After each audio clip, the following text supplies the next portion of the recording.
Welcome. In front of me is an ASUS Zenfone 10, and today I will show you how we can insert SIM card into this phone.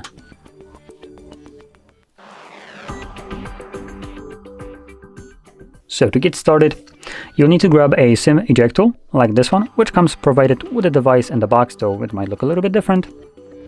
Now, if you can't find any kind of SIM eject tool, you could use a paper clip, straighten out one of the ends, and it should work just as well. Once you have either one of those, if you have a case on your device, you might want to take it off.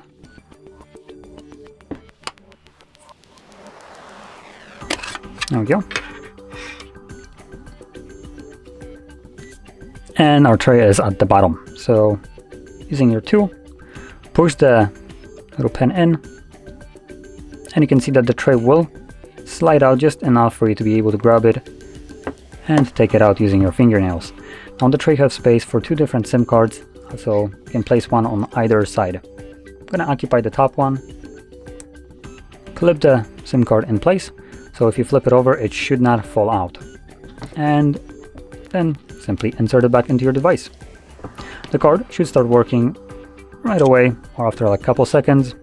Let's give it a second. It still didn't detect it. There we go. It detects that there is a SIM card and it's looking for reception, and it just found it. So there we go. Now, if you found this very helpful, don't forget to hit like, subscribe, and thanks for watching.